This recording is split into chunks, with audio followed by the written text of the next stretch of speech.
Hello दोस्तों। So welcome to a special mission that is mission management. इस platform पर आपको मैनेजमेंट से रिलेटेड सारे वीडियोस तो मिलेंगे ही, साथ ही आपको नेट फर्स्ट बुक की भी वीडियोस प्रोवाइड की जाएगी। इस वीडियोस में हम लोग पढ़ने वाले हैं फाइनेंशियल मैनेजमेंट, ठीक है, जो कि हमारी पहली वीडियो होने वाली है फाइनेंशियल मैनेजमेंट। आइए देखते हैं कि फाइनेंशियल मैनेजमेंट होता क्या है, ठीक है।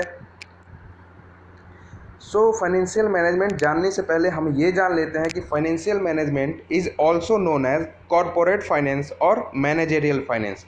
जैसा कि आप देख सकते हो, फाइनेंशियल मैनेजमेंट को हम क्या बोलते हैं, कॉरपोरेट फाइनेंस और मैनेजेरियल फाइनेंस, ठीक है। Basically financial management had originated almost in 20th century. जो अपना फाइनेंशियल मैनेजमेंट है ना, वो 20th सेंचुरी में ही स्टार्ट हो चुकी थी, है ना।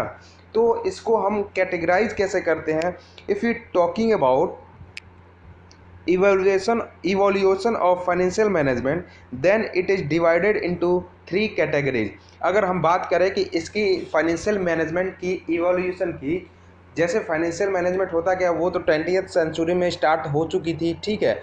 इसके इवैल्यूएशन की हम बात करें तो इसको हम 3 कैटेगरी में डिवाइड करते हैं, जो कि पहला है मेरा क्या है, ट्रेडिशनल फेज़ आप देख सकते हो, ठीक है। दूसरा क्या है, ट्रांजिशनल फेज़, और तीसरा मॉडर्न फेज़, है ना। तो बात करते हैं कि ट्रेडिशनल फेज़ में क्या होता था, ट्रांजिशनल फेज़ में क्या होता था और मॉडर्न फेज़ में क्या होता था।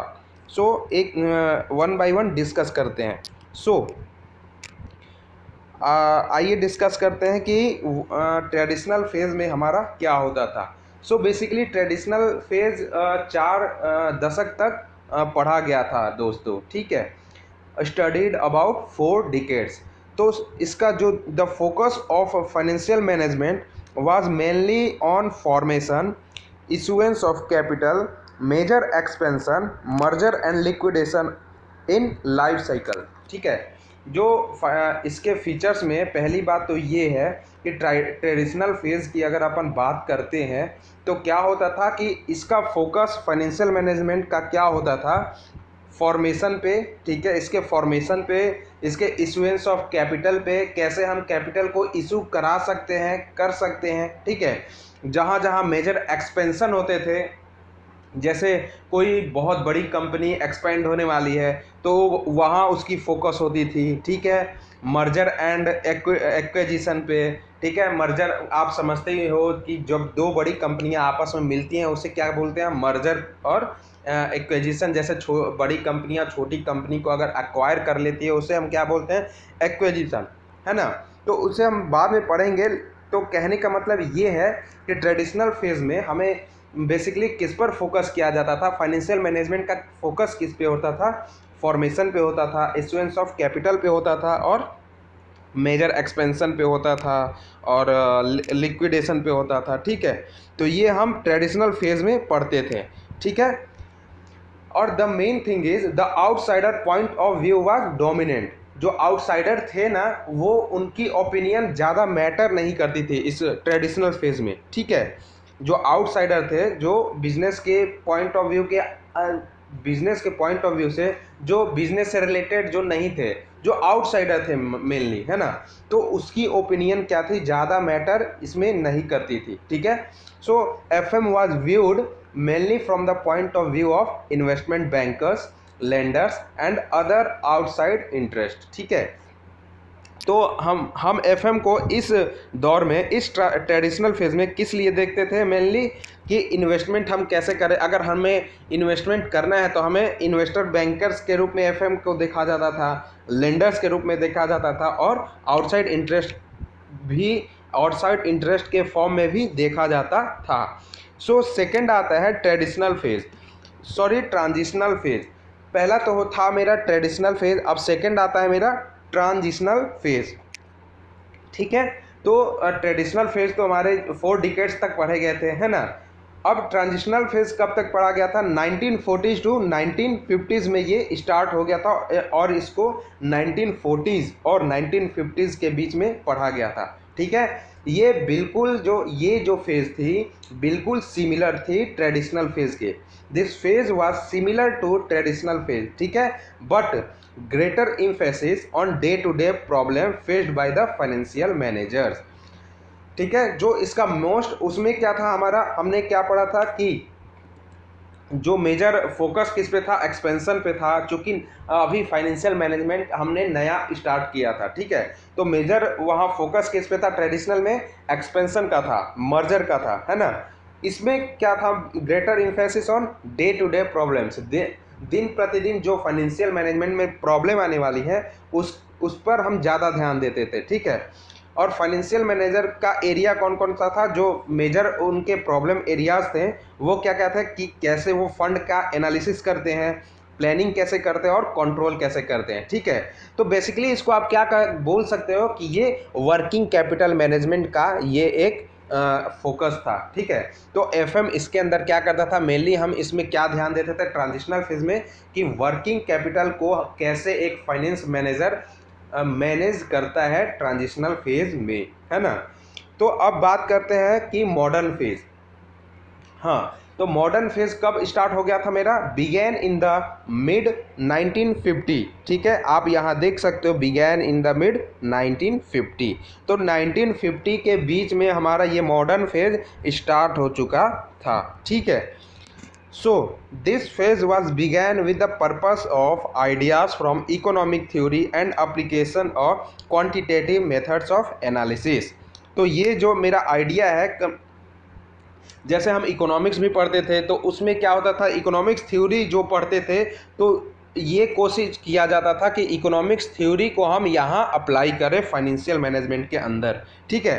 तो इसके मेन फीचर्स क्या थे, वेल्थ मैक्सिमाइजेशन, इसके मेन फीचर्स क्या थे, एक तो था वेल्थ मैक्सिमाइजेशन, कि हम कैसे अपने बिजनेस का वेल्थ मैक्सिमाइज कर सकते हैं, और दूसरा क्या था, क्वांटिटेटिव अप्रोच, ठीक है। दोस्तों देखो यहाँ पे दो अप्रोच होते हैं, एक तो क्वालिटेटिव अप्रोच होते हैं, ठीक है, एक क्वांटिटेटिव अप्रोच। तो क्वांटिटेटिव अप्रोच की अगर हम बात करते हैं ना, तो जनरली क्या आता है, क्वांटिटेटिव से हम जनरली सोचते हैं कि इसमें कुछ एक्सपेरिमेंटल होके, जैसे कॉज एंड इफेक्ट की बात करते हैं, ठीक है। ये होगा तो ये होना चाहिए, क्या होगा तो क्या हो जाएगा, मतलब कॉज क्या रहेगा, कॉज क्या होगा एंड इफेक्ट क्या होगा, ठीक है। तो मॉडर्न फेज में हम दो इसके फीचर्स के बारे में बात करते हैं, पहला क्या है, वेल्थ मैक्सिमाइजेशन, एंड दूसरा क्वांटिटेटिव अप्रोच, ठीक है। So in this phase many development have occurred in field of capital budgeting, ठीक है। कैपिटल बजटिंग भी हमने यहाँ सीख लिया था, है ना। कैपिटल स्ट्रक्चर को भी हमने जान लिया था मॉडर्न अप्रोच के अंदर, मॉडर्न फेज के अंदर, ठीक है। एफिशिएंट मार्केट थ्योरी भी पढ़ ली थी हमने, जो कि इकोनॉमिक थ्योरी थी, ठीक है। फिर से ऑप्शन प्राइसिंग थ्योरी पढ़ ली थी। ये सारे जो ये पर्टिकुलर टॉपिक है ना, वो सारे आगे आते जाएंगे, सो आप घबराना मत। सो इसमें बेसिकली हम यही पढ़ते थे कि डिविडेंड पॉलिसी हम पढ़ते थे, वर्किंग कैपिटल मैनेजमेंट, कैसे हम वर्किंग कैपिटल को मैनेज करते हैं। तो मॉडर्न फेज में हम ये भी पढ़ते थे, फाइनेंसिंग मॉडलिंग भी पढ़ते थे। तो बेसिकली इस फेज़ में हमने क्या सीखा कि मॉडर्न फेज़ के अंदर हमने वेल्थ मैक्सिमाइज भी सीख लिया, ठीक है। और क्वांटिटेटिव अप्रोच, कैसे क्वांटिटेटिव अप्रोच, जैसे ये कैपिटल बजटिंग हम लोगों ने सीखा, फिर वैल्यूएशन मॉडल्स हम लोगों ने इसमें पढ़ा, ठीक है। डिविडेंड पॉलिसी पढ़ी और वर्किंग कैपिटल मैनेजमेंट पढ़ी है, ठीक है। तो ये सारे क्या थे, ये सारे पर्टिकुलर टॉपिक हमने मॉडर्न फेज़ के अंदर सीखा, ठीक है। तो ये थे हमारे बेसिकली फाइनेंशियल मैनेजमेंट के इवोल्यूशन, जो तीनों इवोल्यूशन थे, जो फर्स्ट में था ट्रेडिशनल फेज, सेकंड में था मॉडर्न फेज, और थर्ड में था सेकंड था ट्रांजिशनल फेज, और थर्ड था मॉडर्न फेज, है ना, ठीक है। तो हम बात करते हैं कि अब फाइनेंशियल मैनेजमेंट का मीनिंग क्या होता है, डेफिनेशन क्या होता है, ठीक है। तो मीनिंग और डेफिनेशन जानने से पहले हम कुछ इसके बारे में बात कर लेते हैं कि फाइनेंशियल मैनेजमेंट के इंट्रोडक्शन के बारे में हम बात कर लेते हैं, ठीक है। तो मेनली फाइनेंशियल मैनेजमेंट को हम दो वर्ड में आप सीख सकते हो। एक क्या वर्ड है, फाइनेंशियल मतलब फाइनेंस, और दूसरा मैनेजमेंट। जो फाइनेंस का मैनेजमेंट हम करते हैं, चाहे कहीं भी आप करो, चाहे वो बिजनेस के अंदर करो, चाहे वो अपने इंडस्ट्री के अंदर करो, चाहे वो अपने घर के अंदर करो, चाहे वो बैंक के अंदर करो। तो जो मैनेजमेंट हम फाइनेंस का करते हैं उसको हम बेसिकली क्या बोल सकते हैं, financial management, the basically the management of finance, है ना। अगर हम इसके इंट्रोडक्शन के बारे में बात करते हैं तो देखो, finance is the life blood of business. अच्छा, हमारे शरीर के अंदर जैसे ब्लड होता है ना, ब्लड अगर नहीं ना रहे तो शरीर जिंदा नहीं रह सकती, है ना। इसी तरह किसी भी घर में किसी भी बिजनेस को चलाने के लिए, किसी भी घर को चलाने के लिए, किसी भी बैंक को चलाने के लिए हमारे पास क्या रहना जरूरी है, फाइनेंस। ठीक है, तो finance is the life blood of any business. आप बोल सकते हो कि finance is the life blood of any business, any work, any home, any banking sector, कोई भी सेक्टर हो। ठीक है, तो फाइनेंस जरूर ही से जरूर वहाँ वो रिक्वायरमेंट उसकी होगी। ठीक है, efficient management of funds enables the firm to prosper and grow। अगर आपके पास फंड्स बहुत सारे हैं, देखो क्या होता है कि जैसे एक जो रैशनल बिजनेसमैन होता है ना, मान लो एक दो हमारे पास वो दो इंडिविजुअल्स हैं, ठीक है, एक बहुत बड़ा बिजनेसमैन है और एक बहुत बड़ा मतलब इलिटरेट पीपल है, उसके पास भी खूब पैसा है और उस बिजनेसमैन के पास भी खूब पैसा है। ठीक है, तो होता क्या है, ये मान लो हमारा बिजनेसमैन हो गया, ठीक है, उसके पास खूब पैसा है, और ये क्या हो गया मेरा ये क्या हो गया मेरा एक इलिटरेट, जो इसके पास भी खूब पैसा है। लेकिन ये क्या होगा, अगर फाइनेंशियल मैनेजमेंट का बंदा होगा, ठीक है, तो ये क्या करेगा, उस फंड को अपने एफिशिएंट यूटिलाइज कर लेगा। ठीक है, एफिशिएंट मतलब ये अपने फंड्स को कहाँ कहाँ लगाएगा, कुछ सपोज करो फिक्स्ड एसेट्स में इन्वेस्ट कर देगा, ठीक है, कुछ अपने वो शेयर्स खरीद लेगा, कुछ डिवेंचर्स खरीद लेगा। तो ये जो इलिटरेट स्मार्ट है ये, ठीक है, ये स्मार्ट बंदा है, इसने अपनी जितनी भी फंड्स की जो वो थी उसको अपना फंड जो ज़रूरत वाले जगह पे खर्च किया।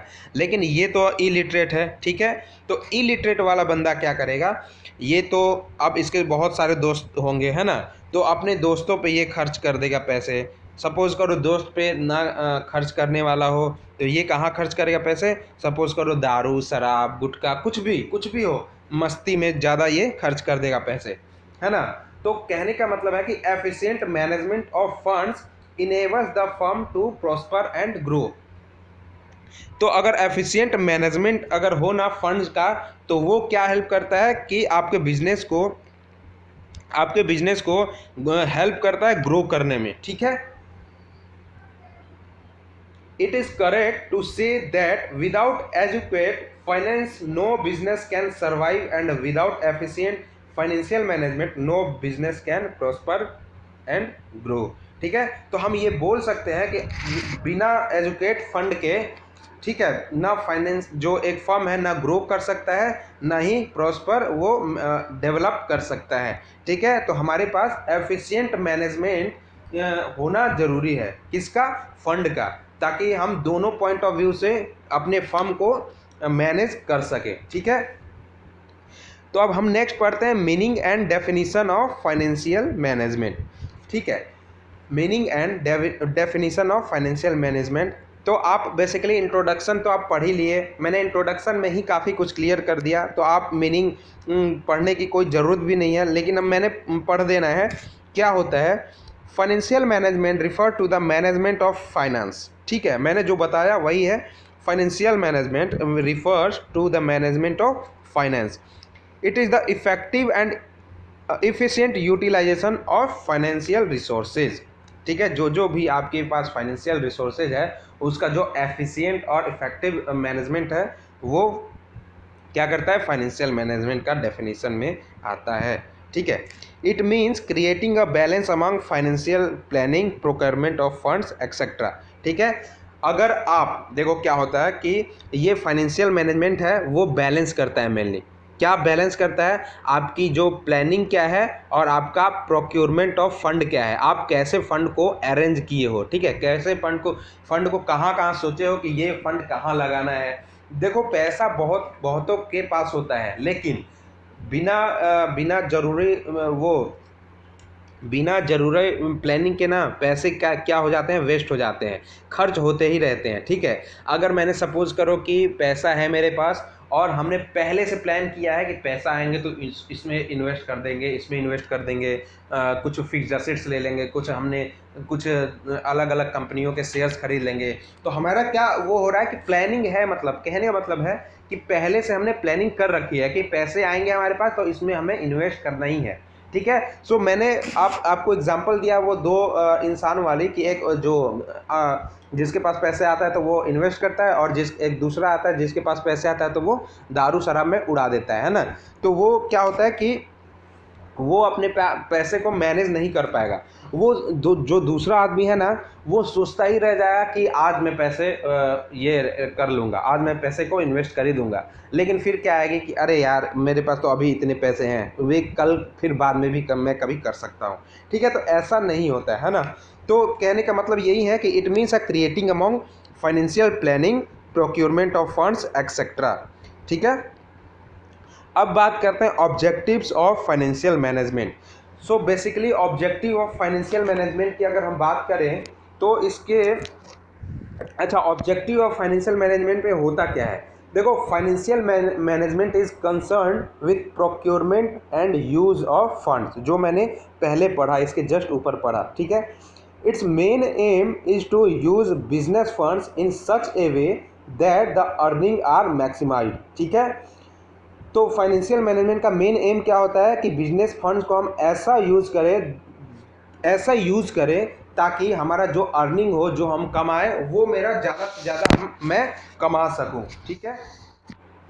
तो इसके देखो there are two main objective of financial management. इसके दो मेन ऑब्जेक्टिव्स होते हैं फाइनेंशियल मैनेजमेंट के।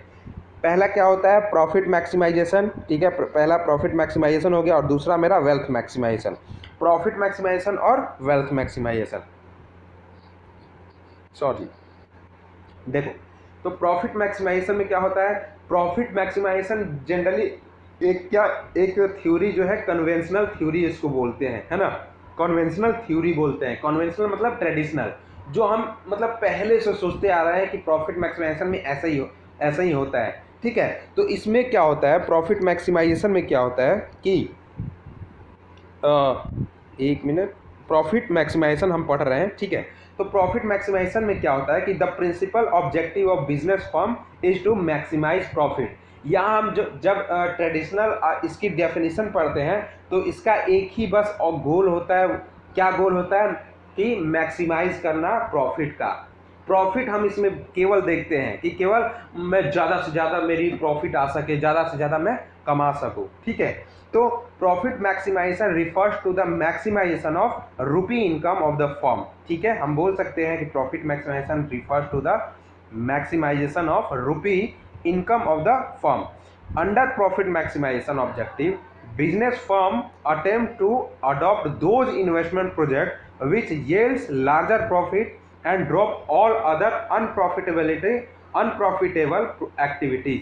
So इस प्रॉफिट मैक्सिमाइजेशन के अंदर एक बिजनेस क्या करती है कि जितने भी, जैसे सपोज करो 10 प्रोजेक्ट है आपके पास, है ना। 10 प्रोजेक्ट में से 5 प्रोजेक्ट एकदम प्रॉफिट वाली प्रोजेक्ट है, जो कि आप उसमें इन्वेस्ट करो, प्रॉफिट आपको मिलेगा ही निश्चित तौर पे। तो और जो दूसरे 5 है वो मतलब कम प्रॉफिट या सपोज करो निग्लिजिबल प्रॉफिट है, मतलब प्रॉफिट नहीं देगा वो, ठीक है। तो वो बिजनेस क्या करेगी, प्रॉफिट मैक्सिमाइजेशन वाले ऑब्जेक्टिव के अंदर बिजनेस क्या करेगी, प्रॉफिट वाले जितने भी प्रोजेक्ट है ना उसको कंसीडर करेगी, और वो जितने भी जो नॉन प्रॉफिटेबल बिजनेस है ना उसको छोड़ देगी, ठीक है। तो ये आता है हमारा ऑब्जेक्टिव ऑफ फाइनेंशियल मैनेजमेंट में पहला जो मेरा पॉइंट है प्रॉफिट मैक्सिमाइजेशन, इसके अंदर ये आता है। दस the objective of the firm enhances productivity and improves the efficiency of the firm, ठीक है। सो इससे क्या होता है कि अच्छा कोई भी क्या होगा, बिजनेस कब ज़्यादा प्रॉफिट कमाएगा, जब अच्छे स्टाफ अच्छे से काम करेंगे, डेडिकेशन के साथ काम करेंगे। तो इसलिए क्या होता है, this objective of the firm enhances productivity. तो कहने का मतलब आपका जो कंपनी है ना, आपकी कंपनी में अगर स्टाफ काम अच्छे करते हैं तो मेरी प्रोडक्टिविटी भी इनहेंस होती है ना। और फर्म की जो एफिशिएंसी है वो भी क्या होती है, इनहेंस होती है ठीक है। तो एक बात और दोस्तों कि जो मेरा प्रॉफिट मैक्सिमाइजेशन है ना, उसको हम एक और चीज़ बोलते हैं, it is also called caching पर शेयर मैक्सिमाइजेशन। मैं यहाँ लिखता हूँ कैशिंग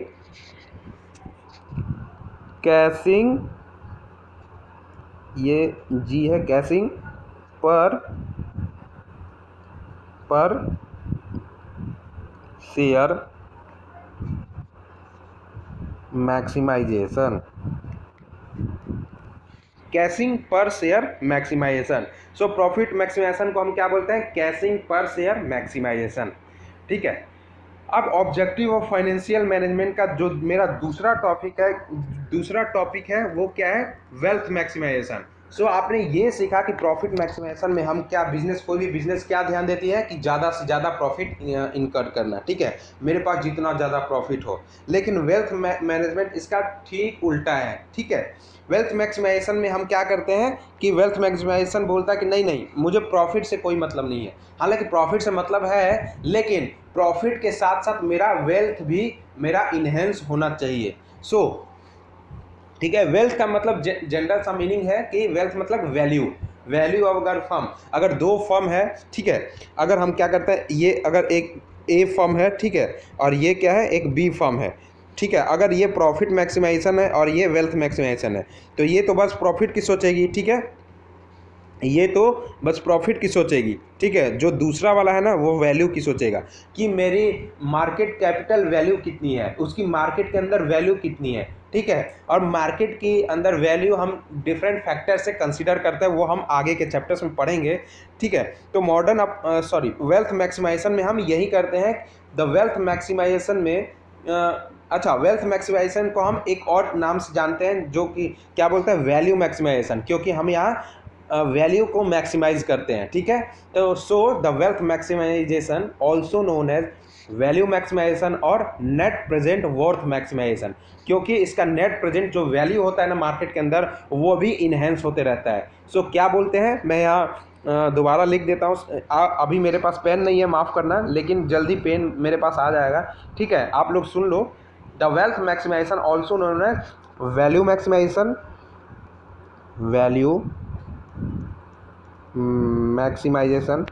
ठीक है, वैल्यू मैक्सिमाइजेशन और नेट प्रेजेंट वर्थ मैक्सिमाइजेशन। ठीक है, net present worth maximisation.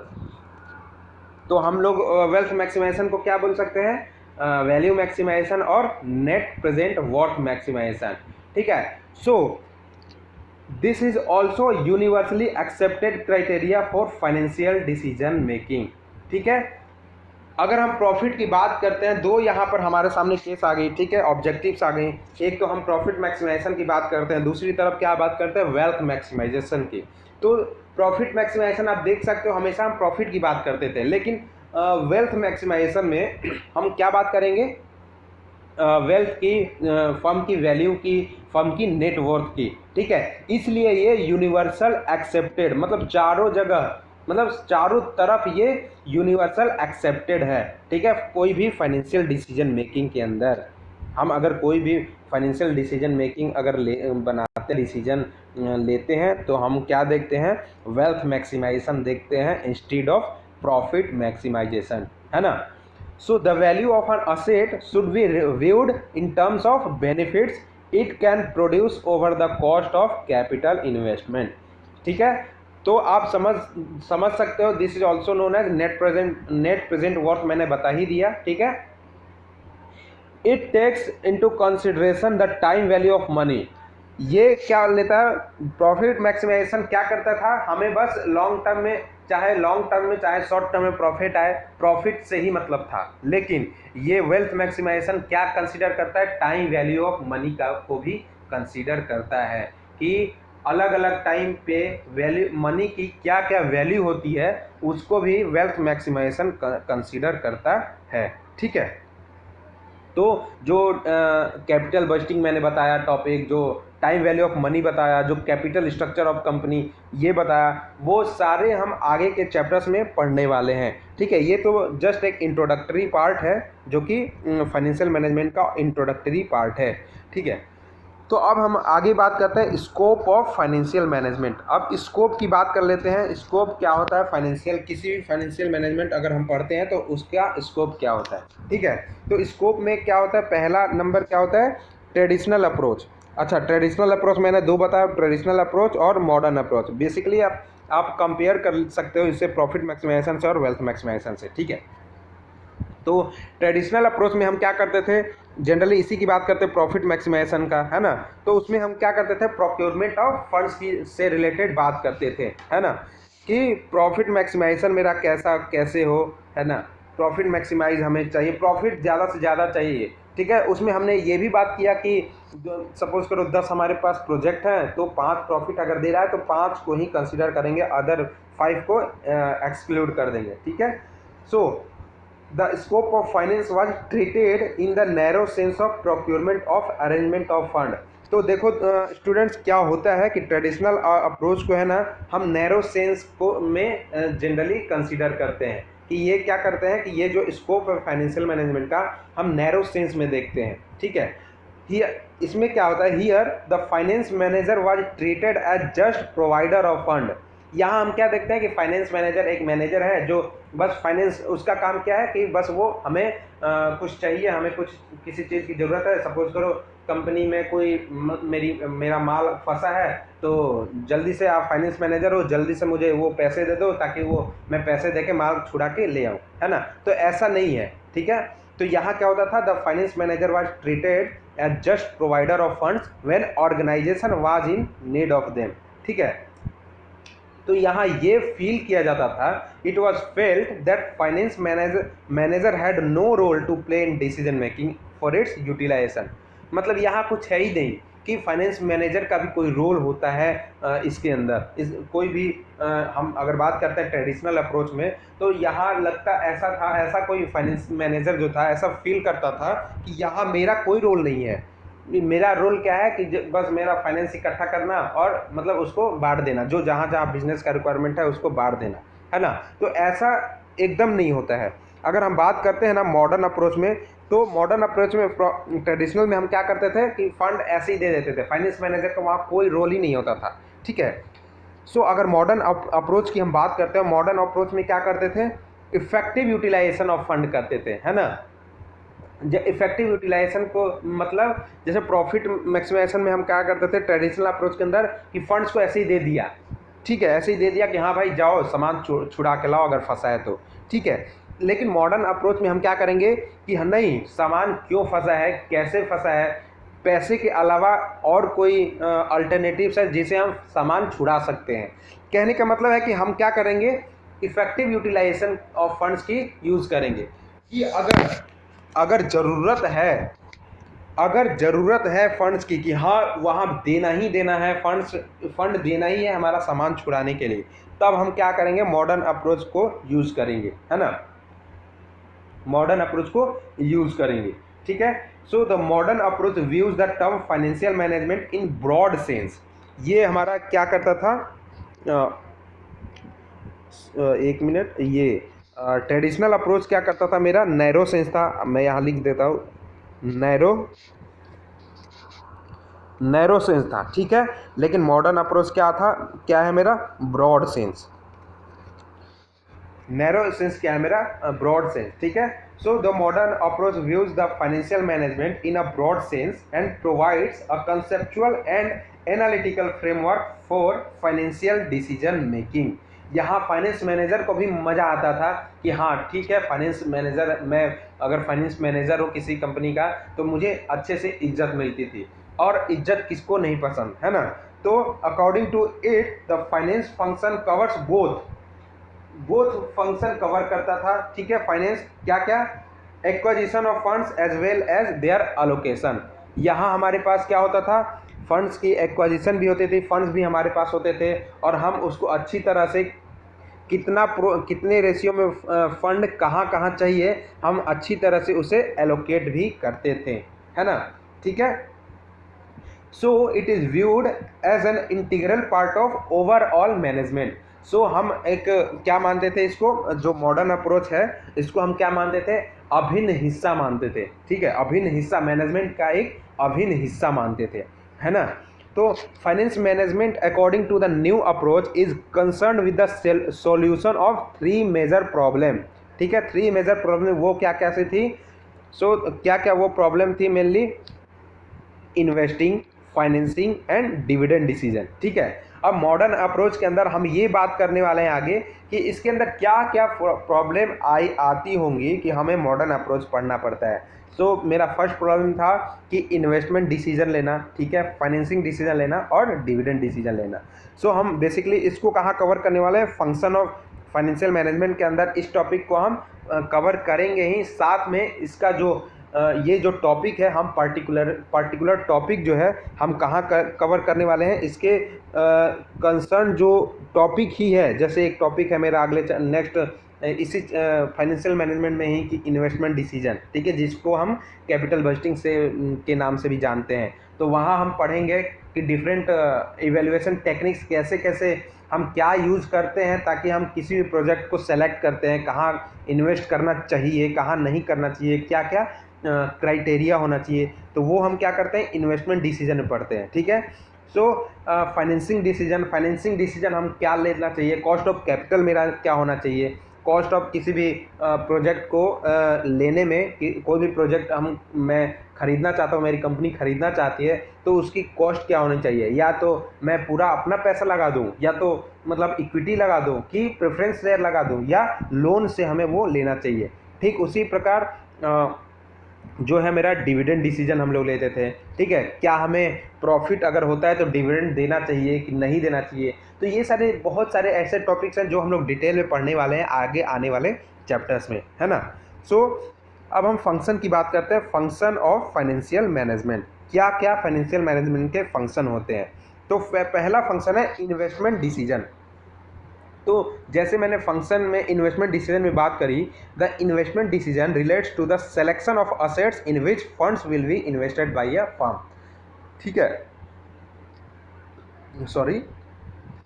So investment decision में हम ये बात करते हैं कि सिलेक्शन ऑफ असेट्स की बात करते हैं, है ना, सिलेक्शन ऑफ असेट्स की बात करते हैं in which funds will be invested by a firm. अब कोई भी फर्म, सपोज करो कोई भी फर्म अपने एक फिक्स्ड असेट्स में इन्वेस्ट करने वाली है, फिक्स्ड असेट्स में इन्वेस्ट करने जा रही है। ठीक है, तो हम क्या करेंगे, कोई डिसीजन नहीं देखेंगे, कोई हम डिसीजन नहीं लेंगे, ऐसे ही थोड़ी पैसे लगा देंगे। सपोज करो वो कोई असेट जो है फालतू निकला, फर्जी निकला, फ्रॉड निकला, तो ठीक है, तो हम डिसीजन लेते हैं।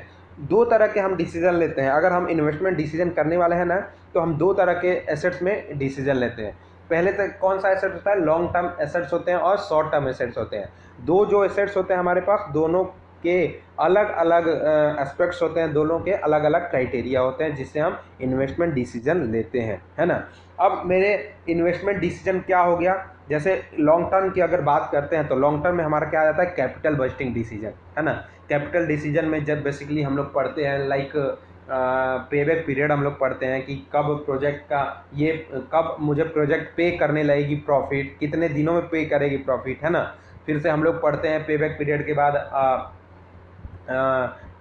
के बाद हम लोग पढ़ते हैं अकाउंटिंग रेट ऑफ रिटर्न या एवरेज रेट ऑफ रिटर्न, फिर नेट प्रेजेंट वैल्यू पढ़ते हैं। सो डिफरेंट इवैल्यूएशन टेक्निक्स हम लोग पढ़ते हैं कैपिटल बजटिंग डिसीजंस के अंदर, है ना, कि कैसे हमें डिसीजन लेना चाहिए रिगार्डिंग इन्वेस्टमेंट डिसीजन। और अगर बात करते हैं शॉर्ट टर्म और करंट एसेट्स की, तो यहाँ हम लोग क्या डिसीजन लेते हैं, वर्किंग कैपिटल डिसीजन की बात करते हैं कि यहाँ मेरा वर्किंग कैपिटल क्या होना चाहिए, यहाँ मेरा ऑपरेटिंग साइकिल क्या होना चाहिए। ठीक है, जो डे टू डे एक्सपेंस, जो डे टू डे मेरे बिजनेस के खर्चे होते हैं वो हम कैसे मैनेज करते हैं। तो शॉर्ट टर्म में इन्वेस्टमेंट डिसीजन में हम यही बात करते हैं। ठीक है, अब मेरा सेकंड है financing decision. So financing decision कुछ नहीं है, the second major decision involve in financial management is the financing decision. अब कोई भी प्रोजेक्ट हो, जैसे मैंने बताया ऊपर, स्कोप ऑफ फाइनेंशियल मैनेजमेंट के अंदर मॉडर्न अप्रोच में मैंने बताया कि फाइनेंस क्या किस प्रकार की मेरी कैपिटल स्ट्रक्चर क्या होने चाहिए, है ना। कैपिटल स्ट्रक्चर लाइक मेरे पास इक्विटी, कोई भी प्रोजेक्ट हमें सेलेक्ट करने के लिए मैं किस उस सपोज करो 500 करोड़ की मैंने एक फिक्स्ड असेट फिक्स्ड इन्वेस्टमेंट करना चाहता है ना। मैं एक 500 करोड़ की फिक्स्ड असेट्स इन्वेस्टमेंट करना चाहता हूँ, तो मैं 500 करोड़ अपना खुद का दे दूँ या मैं बाहर से बोरो करूँ, मतलब फाइनेंशियल इंस्टीट्यूशन से लाइक मैं लोन उठाऊँ, ठीक है, कि प्रेफरेंस शेयर इशू करूँ, तो मुझे क्या करनी चाहिए। तो वो हम लोग फाइनेंसिंग डिसीजन में पढ़ते हैं, जो कि उसको उसकी कॉस्ट बेसिकली हम फाइनेंसिंग डिसीजन को पढ़ के उसकी कॉस्ट निकालते हैं कि अगर इक्विटी हम करते हैं, इक्विटी इन्वेस्ट करते हैं तो हमारी कॉस्ट क्या आएगी, और अगर हम प्रेफरेंस इन्वेस्ट करते हैं उसमें तब हमारी कॉस्ट क्या आएगी, और अगर हम लोन लेते हैं तब हमारी कॉस्ट क्या आने वाली है। सो बेसिकली ये सब सारी चीज़ें फाइनेंसिंग डिसीजन में हम पढ़ते हैं, ठीक है। अब थर्ड नंबर आता है डिविडेंड पॉलिसी डिसीजन। अब डिविडेंड पॉलिसी डिसीजन में हम लोग क्या करते हैं, डिविडेंड की बात करते हैं। अच्छा, डिविडेंड क्या होता है? Dividend is nothing basically but a part of profit. जो प्रॉफिट हमारे पास होता है ना, प्रॉफिट होता है वो तो इक्विटी शेयर का होता है, ठीक है। लेकिन अगर आपकी कंपनी में प्रेफरेंस शेयर वाले हैं, प्रेफरेंस शेयर होल्डर हैं, उनको हम क्या प्रोवाइड करते हैं? डिविडेंड प्रोवाइड करते हैं, ठीक है। तो डिविडेंड प्रोवाइड हमें करना चाहिए कि नहीं करना चाहिए, इसके बहुत सारे मॉडल हैं, बहुत सारे हम मॉडल पढ़ते हैं, इसके 2-3 मॉडल जो हैं वो उसके बेसिस पे हम डिविडेंड डिसाइड करते हैं, ठीक है, कि कंपनी में डिविडेंड देना चाहिए या नहीं देना चाहिए। तो बेसिकली हम third number dividend policy decision में ये पढ़ते हैं कि हम डिविडेंड कैसे डिस्ट्रीब्यूट करें कंपनी में, ठीक है। And the last one is liquidity decision, ठीक है। तो लिक्विडिटी मैंने बता दिया स्टूडेंट्स की लिक्विडिटी डिसीजन मेनली कुछ होता नहीं है। Liquidity decision is concern with the management of current assets. जो इसमें हम किसकी बात करते हैं? वर्किंग कैपिटल की बेसिकली हम बात करते हैं बस। It is concern with short term survival. जो शॉर्ट टर्म सर्वाइवल होते हैं ना, जो working capital day to day expenses होते हैं, डे टू डे प्रॉब्लम होते हैं, वो हम लिक्विडिटी डिसीजन में बात करते हैं, है ना। तो इसमें हम बात करते हैं वर्किंग कैपिटल की बात करते हैं, इसमें हम बात करते हैं ऑपरेटिंग साइकिल मेरा कितने दिनों का होना चाहिए, वो हम बात करते हैं। इसमें हम बात करते हैं रिसीवेबल मैनेजमेंट की बात करते हैं कि मेरा रिसीवेबल मैनेजमेंट कैसे कितने दिनों का होना चाहिए, ठीक है। तो ये सब बेसिकली हम लोग क्या बात करते हैं? फंक्शन ऑफ फाइनेंशियल मैनेजमेंट में, जो कि सब हेडिंग हमारा लिक्विडिटी डिसीजन। तो ये था मेरा आज का लेक्चर। आई होप कि आप लोगों को समझ में आया होगा। बाकी अगले वीडियोज़ मैं बनाने वाला हूँ उसको हम लोग बात करने वाले हैं, नेक्स्ट टॉपिक के बारे में हम बात करेंगे जो कि हमारा है इंडियन फाइनेंशियल सिस्टम। तब तक से आप ये वीडियो ज़रूर देखें एक बार और पढ़े, मैंने सब कुछ बता दिया है, ना समझ में आए दोबारा पढ़े आप लोग, ठीक है। सो अपने इस स्पेशल मिशन को सब्सक्राइब करें, लाइक करें, कमेंट करें और हाँ, बेल आइकन दबाना ना भूलें। Keep learning, keep watching, thank you.